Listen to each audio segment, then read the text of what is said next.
Hello, thanks for listening to the Go Beyond Disruption podcast, where we share insights from inside the accounting and finance profession that help you stay ahead of the curve. These conversations happen where disruptive technology meets our human intelligence. So this should be useful whatever sector you work in and wherever in the world you do it. From the office of the AICPA and CIMA in the heart of London's financial district, I'm Kyle Hannon. In this special Friday Focus episode, Positive Leadership, Feel Better, Lead Better, we'll be talking about the science of happiness at work with expert guest Katie Demain of the iOpener Institute. You can find links and more information in the show notes for this episode or by going to gobeyonddisruption.com. Just scroll down the page, you'll see the plays at the bottom. Just click and listen.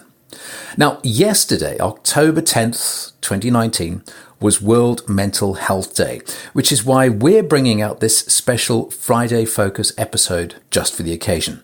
Our guest is a consultant, a change expert, and a coach.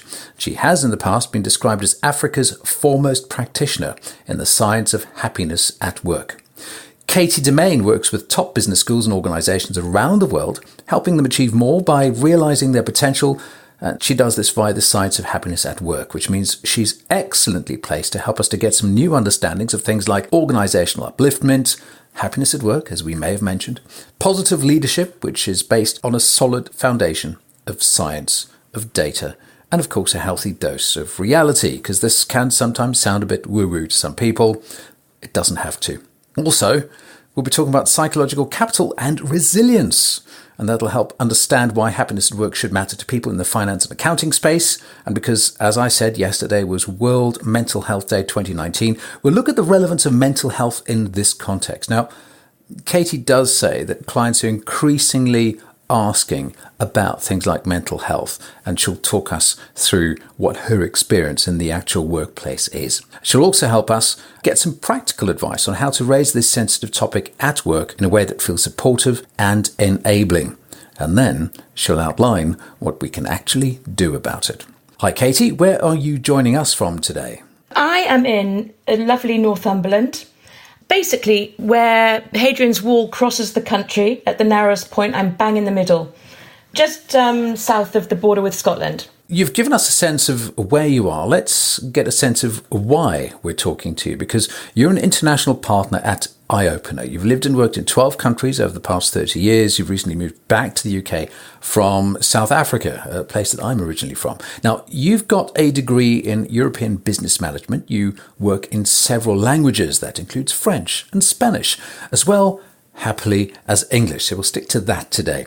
And at the heart of it all, you're a public speaker, a thought leader, and you've often been interviewed on radio programs, and you've spoken at international conferences and at UN forums. And the topic you talk about is the science of happiness at work. So I've just said lots about you and what you do. So what have I left out? What else are you working on, and how does it connect with our topic today?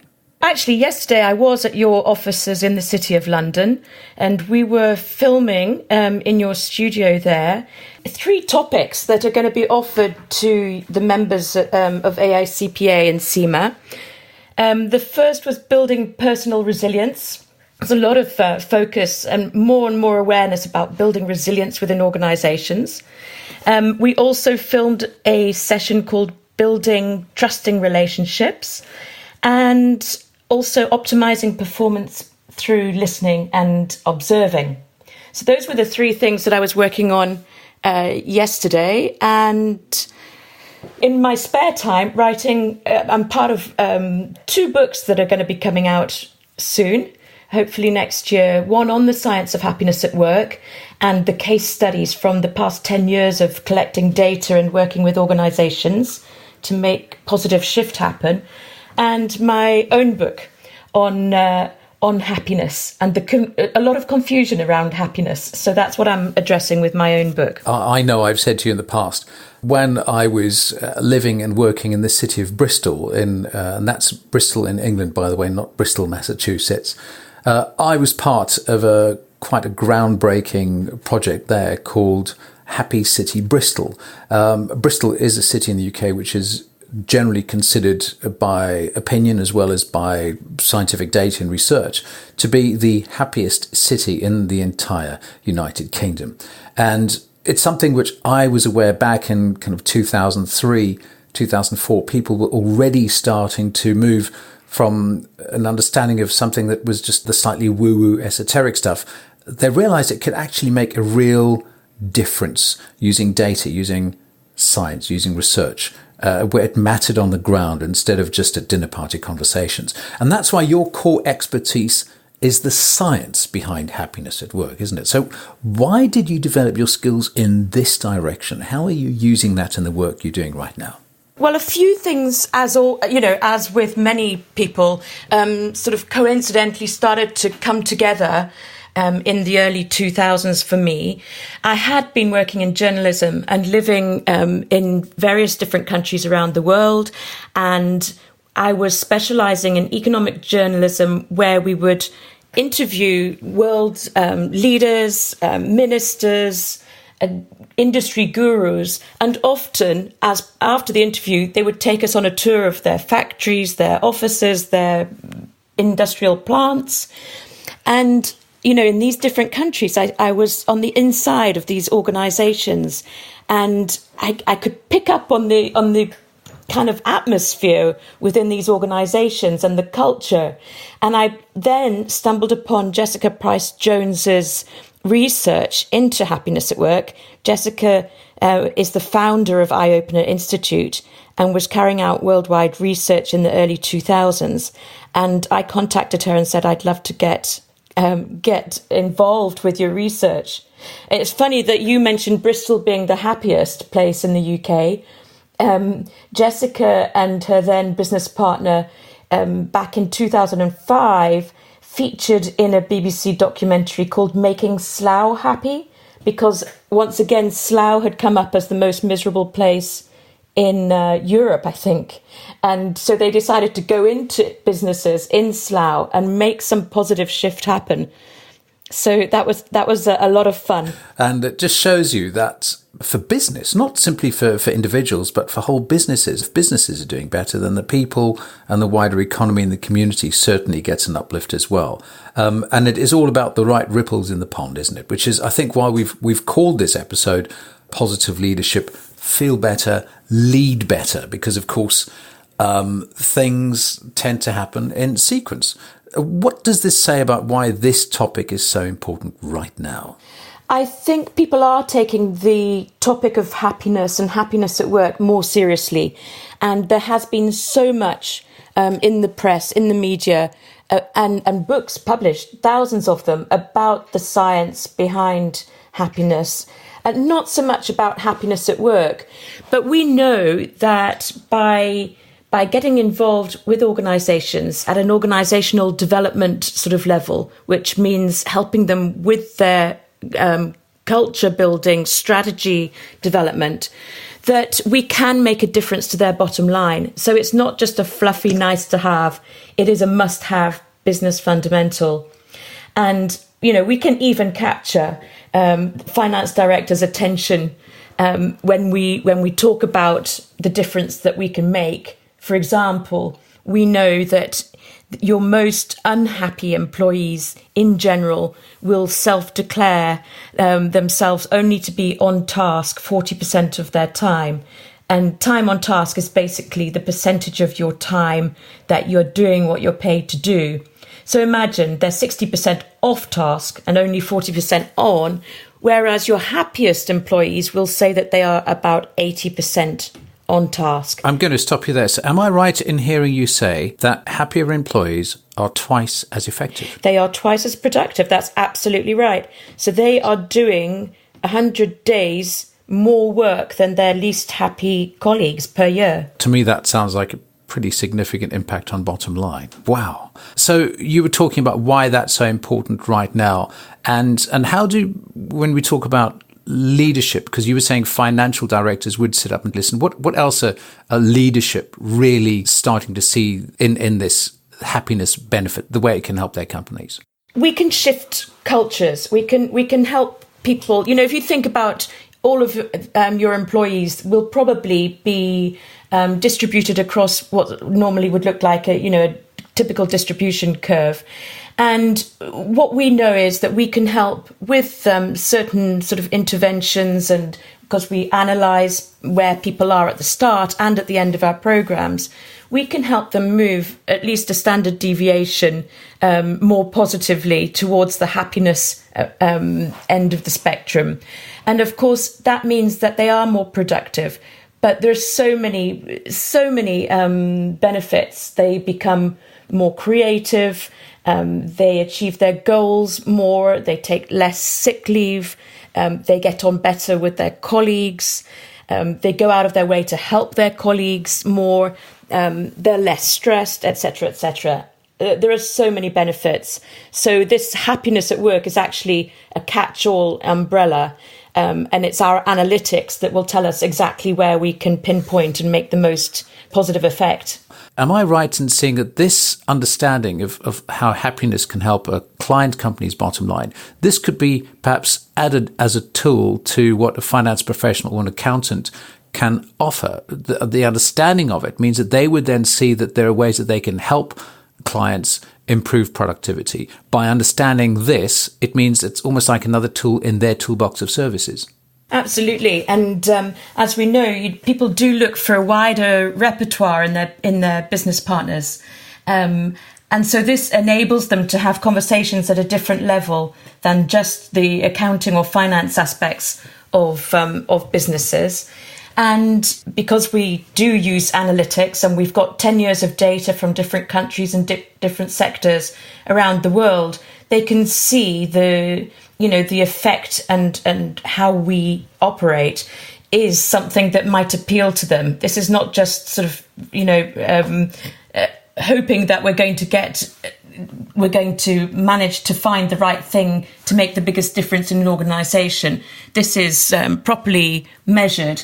And what you can measure, you can manage. So I think it is in the interest of business partners to have that scope of conversation with their clients. And you talked about the data, and of course all of this is built on a foundation of data, of research, of science, as you were saying earlier.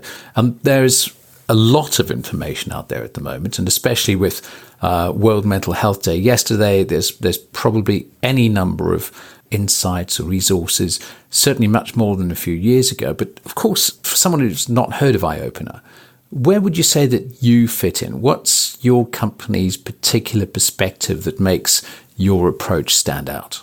Well, we work with a number of the world's top business schools and multinational organisations around the world, and what used to be an acceptable style of leadership, such as command and control, is no longer in most industries acceptable.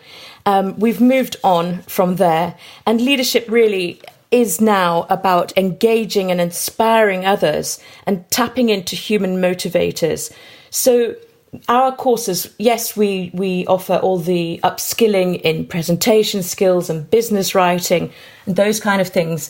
But we have a lot of emphasis on topics such as building resilience, sustaining positive energy in the workplace for high performance, so on and so forth. And really, communication skills, good old communication skills. As a leader these days, leaders must understand that communication isn't just a one-way street. This is, when we're wanting to work with human motivation, we should be encouraging reciprocal communication where employees feel that they have a voice and that their voice is heard and respected. And when that happens, it takes a pretty short space of time before you start to see results, or is it something that's more gradual? It depends what we are working on. With leaders, obviously, they've usually got to their position because they are not only very competent or specialised and moved beyond into leadership positions, but also they are good people, good people. They're good with people. And so they have a good amount of emotional intelligence. So often what we are working with are at a behavioural level, at that level, which means that to make some shifts on specific behaviours for leaders, it takes persistent and continuous effort over at least 6 months or 12 months. So this is when we're working one-on-one, of course, that we would be executive coaching with these clients, and we can help them tweak their behaviours, let's say, so that they're able to get the best out of their employees. Well, we know that disruption never stops. It's a constant. Talking about disruption today, talking about disruptions 10 years ago, things would still have been in flux. So I'd invite you to take us back a few years to the last big change or disruption you saw in the area of workplace happiness. Give us a sense of what was happening, let's say, 10 years ago. Who were you working with? What was the attitude towards workplace happiness? In fact, was there much around at the time? It was literally 10 years ago, in 2009, that iOpener's founder, Jessica Price-Jones, published her book on happiness at work, the psychological capital for success. And that was, of course, just after Lehman Brothers had collapsed, September 2008. The global financial crisis was taking off big time, wasn't it? And so there was misery, and the repercussions of that were huge. So that there was huge disruption going on in many industries, not just the financial, as a result of that. So for the fact that we were launching our Science of Happiness at Work at that time, I think it's probably fair to say that we were a little bit ahead of the curve, because, of course, organizations who are dealing with such crises, probably the last thing on their mind is happiness at work. But also there was a mindset, there was an attitude towards the title, the Science of Happiness at Work, where if people would ask me on a plane, for example, is my example, what do you do? And I say I specialise in the science of happiness at work. You'd probably get a response of sniggers, Whereas these days, people are more clued up about it, and they do appreciate that it is a serious subject. And I think as a result of having come through that crisis, that people do take happiness much more seriously than just financial gain. And we talk about that mindset. We talk about the mindset to profit chain, actually, all starting with the individual's psychological capital. Bring us up to date. What's happening now? What do you think the new appreciation of happiness at work is doing? Who's it affecting the most? What does this kind of mean in practice? We work across all sectors. We recently did a huge study with 10,000 employees in the NHS. So, from that side, we've been helping some research being done by the NHS into how happy their staff are and how that impacts positively on the patient care, the quality of patient care. And right through to banks, that we work with, where they are addressing people's mindsets and having a correct and positive mindset for better performance. So we work across all sectors. And one thing that we do see, and especially with our German clients, is that people are beginning to say it's not okay to always wear this badge of, I'm exhausted, I've been working crazy hours, burning the midnight candle. That's not okay. And we do massively recognise the need for people to have recovery time. Tony Schwartz wrote about this in Harvard Business Review 10 years ago. He called it The Making of a Corporate Athlete. It's a wonderful article. And he said, people that work in organizations have to be more clued up on how athletes would operate. And athletes know that the recovery time is just as important and absolutely indispensable if you want to work to 100% capacity and high performance. So that recovery time is important. German clients are now telling employees or shutting off their ability to email one another after 6 p.m. in the evening.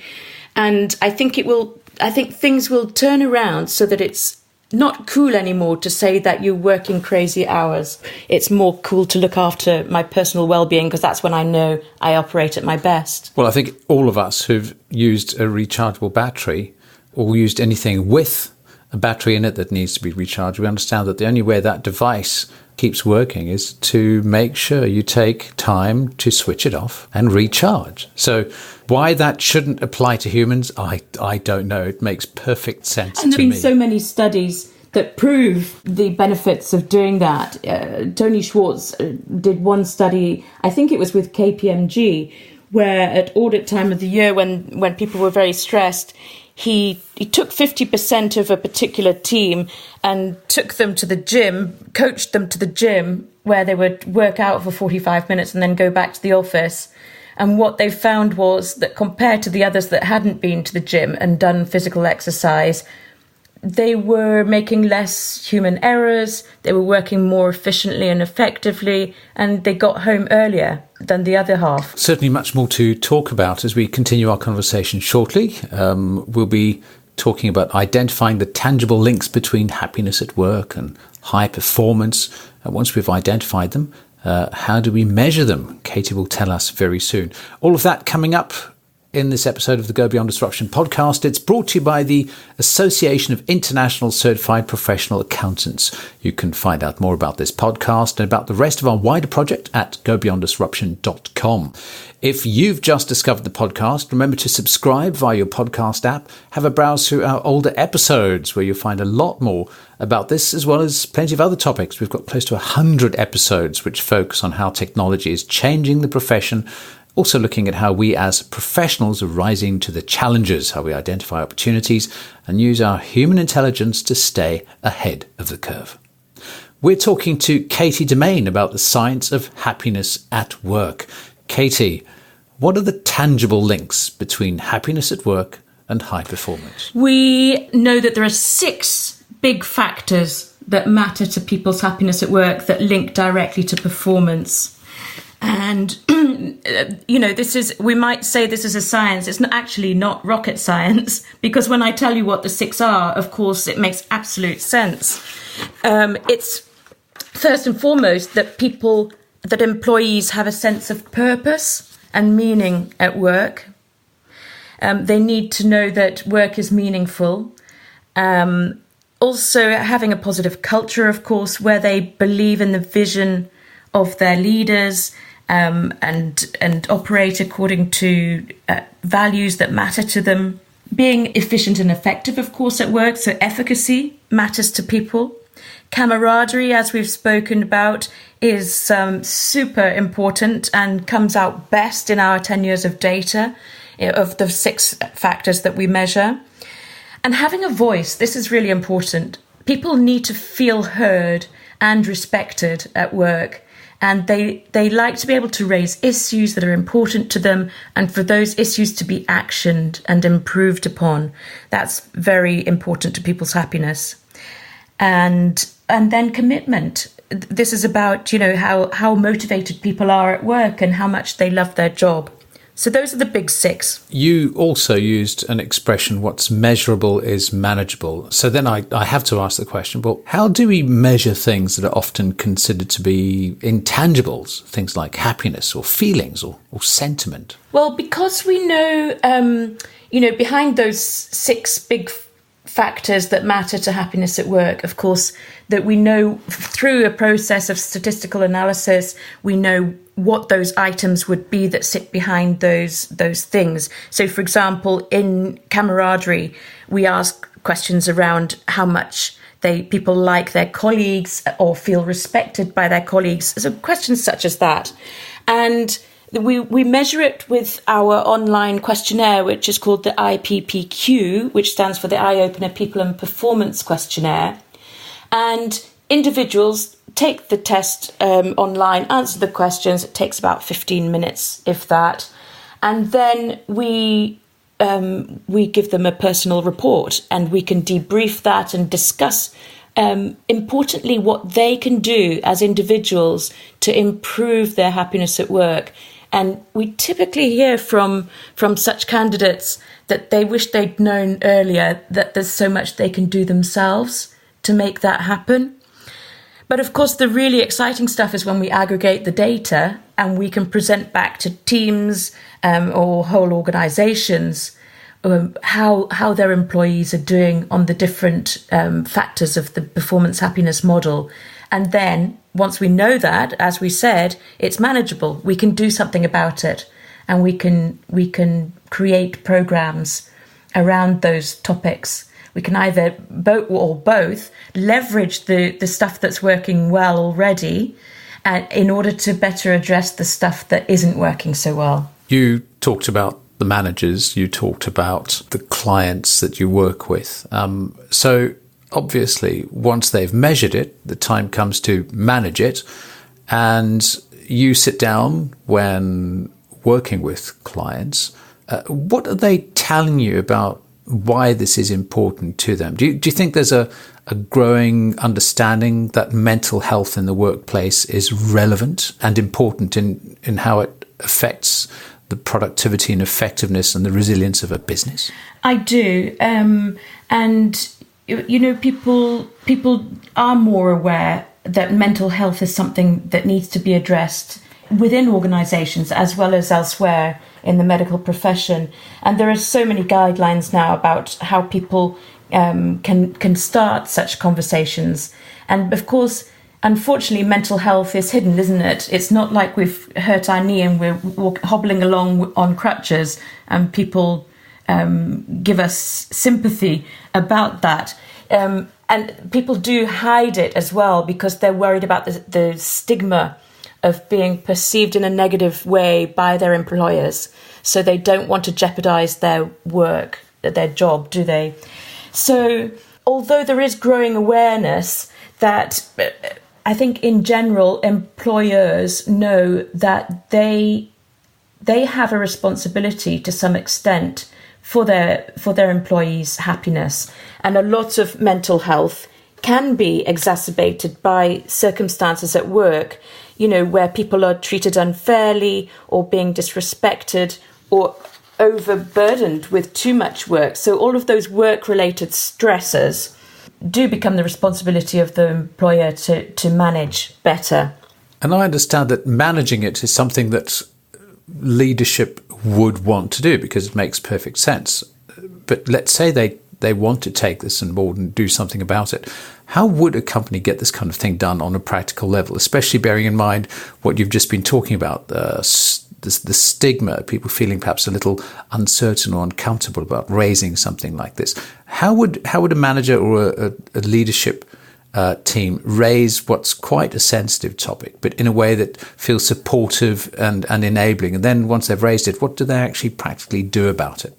As a starting point, people should be having these conversations in groups, in meetings, at work. And the overarching message that should be coming through loud and clear from the employer or from the line manager is that we care. And we are here to support you if you have difficulties. But of course, people worry about confidentiality of those conversations. And I think the people who are best placed within an organisation to have these conversations, and probably where there's most trust, is in the HR department.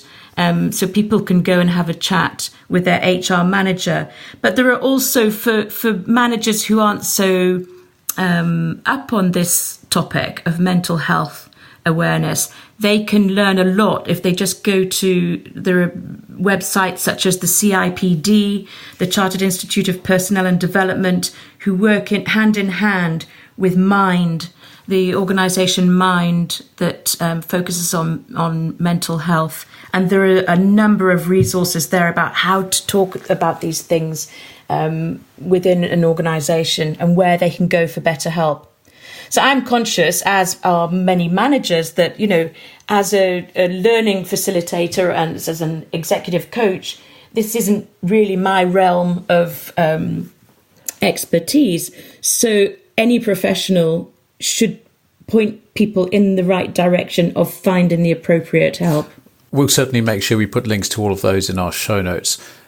How do organisations use happiness at work and these concepts?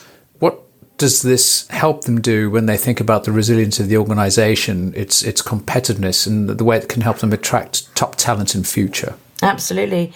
Well, of course, they can take the IPPQ, and some organizations take it yearly, so they can track their progress and can track the mindset of their employees. So, of course, that's something that a lot of organizations are very proud of, is that they have one of the happiest organizations in their industry or in their region.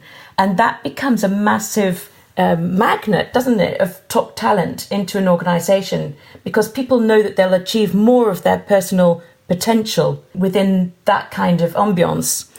So I think that is the positive message to take from this. And you talked about employer branding as well, because I think we've all found ourselves looking at websites like Glassdoor and things like that, where people are talking about their experience of a particular workplace. So you're saying that employer branding and the way that, not the way the employer brands itself, but the way it is essentially accorded a reputation, the way its brand is painted by other people is also incredibly important. So you're saying that if you feel better working within the organization, you're more likely to be an advocate for it outside the organization. Absolutely. And people, we know that actually our data tells us that people are as happy at work as they tend to be outside of work. So you can't really divorce, as one person, you can't divorce happiness at work from your general happiness totally, because, of course, you're one and the same person. So people talk about this, and they talk about their level of happiness and satisfaction and engagement. And when people are thriving at work, that comes through in their conversations, whether that's down the pub or sitting at the kitchen table having a cup of tea. This comes out, and it is ever more important than ever. And I think, as you said, using happiness at work is a good idea, because it accords you as a company not just a reputational advantage in the way that you talk about yourself with more confidence, but other people talk about working with you and your company with much more emotion, with much more passion, with much more happiness. And that then translates straight back to the company in terms of its future resilience, because it's giving them a hiring and a retention advantage too, which is interesting. Now, talking of what's coming up down the line, our typical listener likes to keep ahead of the curve. So seeing you've been talking about what can be happening in the future of a company, from your perspective and experience, what's the next big change, the next disruption you see coming when it comes to happiness at work? Will there be a disruption is the question going on in my head.